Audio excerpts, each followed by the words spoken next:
आज हम गिरिधर कविराय के जो पद हैं वो देखेंगे। इसमें उन्होंने यथार्थ दिखाने की कोशिश की है। वे समाज के मनोविज्ञान से पूरी तरह से वाकिफ थे। इनके जो पद हैं, कुंडलियां हैं, बहुत ही आसान भाषा में लिखी गई है। इसे अशिक्षित लोग भी अच्छी तरह से समझ सकते हैं। जो 6 पंक्तियों में होता है, इसकी हर एक पंक्ति के अंदर 24 मात्राएं होती हैं। तो पद देखते हैं जिसमें उन्होंने चिंता के बारे में कहा है। आपने कई बार सुनना होगा कि चिंता चिता समान है ना। चिंता चिता समान है। जिस प्रकार व्यक्ति की मृत्यु हो जाती है तो उसे चिता पर लेटाया जाता है और फिर अग्नि दे दी जाती है। इसी तरह से चिंता जो होती है ये जीवित व्यक्ति को ही जलाती है। देखिए, यही भाव इनके इस पद में आए हैं।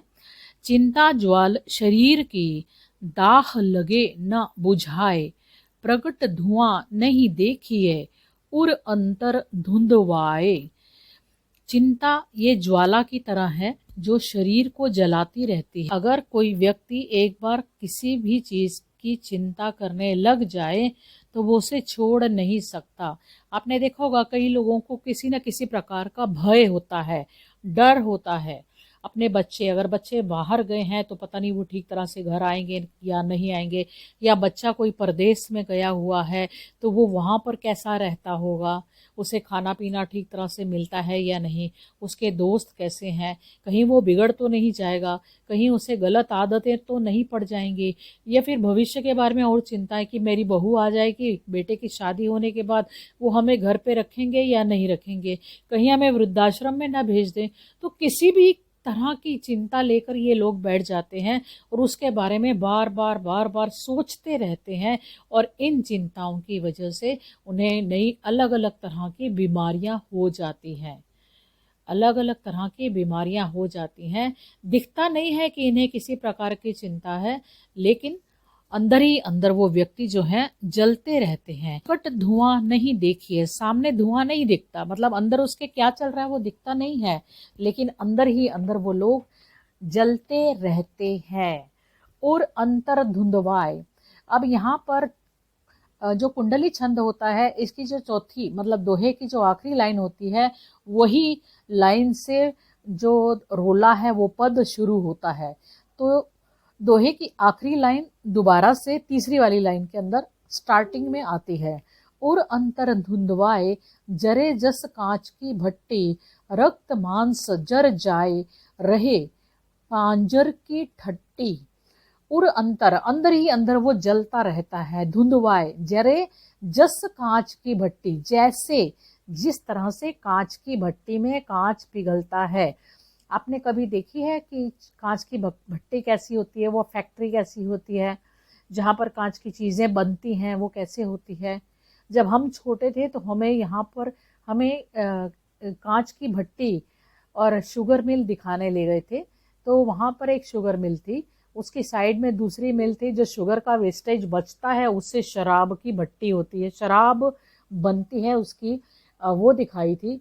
फिर जहां पर शराब की बोतलें बनती हैं वो फैक्ट्री, वो जगह दिखाई थी कि यहाँ पर शराब की बोतलें बनती हैं। ठीक है, तो हमने बचपन में ये देखी थी, शराब की बोतल बस बनाते हैं तो उसका जो कांच पिघलता है वो दिखाया था कि एक नलके में से जो कांच है वो पिघल कर पानी की तरह बह रहा है और वो बिल्कुल लाल आग की तरह बाहर आ रहा है। ऐसे वो आग थी। तो वहां पर धुआं नहीं था, इसीलिए इन्होंने कहा है जी कांच की भट्टी। अगर आपको देखना होगा तो आप ऑनलाइन यूट्यूब पे देख सकते हैं।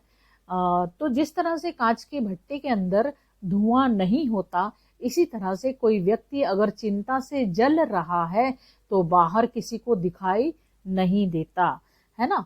तो उसका रक्त और मांस अंदर ही अंदर जलता रहता है, क्योंकि कई तरह की बीमारियां उसे लग जाती हैं और अंदर ही अंदर वो व्यक्ति शक्तिहीन होता चला जाता है, कमजोर होता चला जाता है, और वो पांजर यानी पिंजर की ठट्टी यानी हड्डियों का ढांचा बनकर रह जाता है। कह गिरिधर कविराए सुनो रे मेरे मीता, ते नर कैसे जिए जाही व्यापी है चिंता। यहाँ पर गिरिधर कविराय जो है सभी से उद्देश्य कर कहते हैं, हे मित्र मेरी बात सुनो, जो व्यक्ति चिंता करते रहते हैं उनके लिए जीना मुश्किल हो जाता है, ऐसे लोगों की मृत्यु जल्दी हो जाती है।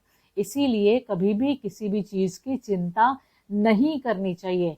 हमेशा अपनी नजर, अपना ध्यान, अपनी सोच जो है पॉजिटिव रखनी चाहिए, अच्छी बातों के बारे में सोचना चाहिए, खुश रहना चाहिए, है ना। हमेशा अच्छा ही होगा।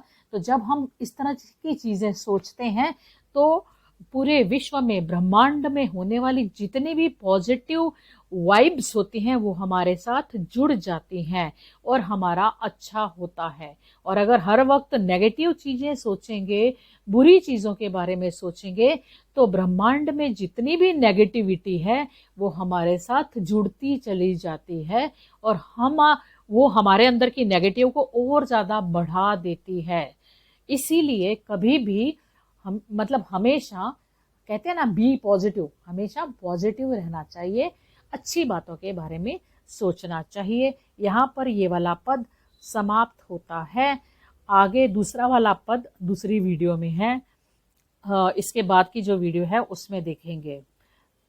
हाँ, इसके अंदर जो अलंकार हैं, छंद है, छंद मैंने आपको बता दिया क्या क्या है। फिर आप जैसे अनुप्रास अलंकार है तो वहां पर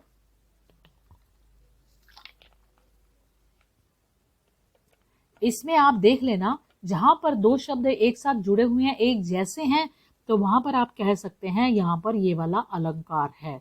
ठीक है, व्याख्या आपको अच्छी लगी है तो आप इसे जरूर लाइक करना, अपने मित्रों के साथ शेयर करना जिन्हें इसकी ज़रूरत है, और सब्सक्राइब ज़रूर करना।